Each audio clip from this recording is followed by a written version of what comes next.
So a few twists and turns in the Harry Kane back to training at Tottenham Hotspur saga. The latest report stating that it will be delayed a bit further, which suggests maybe he is coming back because he faces a self-isolation period following a return from the Caribbean via Florida. Spurs are said to still be waiting confirmation on this, but it does seem to be another twist in the story, Shaka. Yeah, and it's a weird one. And while I think it kind of paints this in a better light, a more appetizing light, especially if you're Harry Kane or in Harry Kane's camp, I'm wondering if this is just not a red flag. Now, I am one, and maybe I was in the minority, feeling that, albeit without evidence, Harry Kane had a gentleman's agreement with Daniel Levy and the higher-ups at Spurs about his departure. And Daniel Levy seemingly going back on that gentleman's agreement with a player who is their captain and came through their academy and has been a loyal servant to Spurs without ever causing any kind of upheaval or any kind of angst within the club. I just wonder if Harry Kane started to react to that. My question now, and why I see this as a red flag, despite defending Harry Kane up to this point, is why does it take to the evening of day 2 of this standoff or the morning of day 3? How come nobody figured out that this was the issue from the get-go? Why wasn't this communicated in the days leading up? Because if you remember, over the weekend, there was a lot of speculation that Harry Kane was not going to show up for training. And nobody offered his quarantining as a result of his travels as a reason.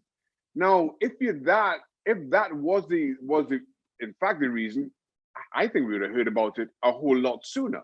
What and why I'm now saying it, I see it as a red flag, is because the pushback has been that strong against Harry Kane. It was not anticipated by his camp. So now this is being offered. I just find the timing of it odd at best and concerning is more the way I'm leaning here. And I wonder, Shaka, if it plays into Spurs' hands, not in the power play here, but that if they think they can convince him to stay, they don't want any negative reports from their camp out. So they're not saying, no, he didn't turn up, we're really angry with him. And they're just letting it be a bit unclear as well, so that if they do get their wish and he does stay, they can hopefully plaster over it all. Do you think that could be a possibility?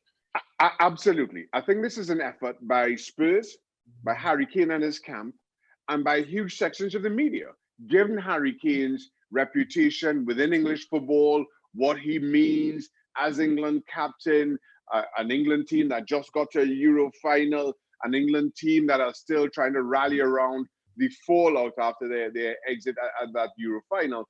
Harry Kane represents so much about the game, about the English game, that the media are also allied to this. And which is why I find it really, really odd that we're having this discussion this far in. But to your point, Kay, yes, absolutely.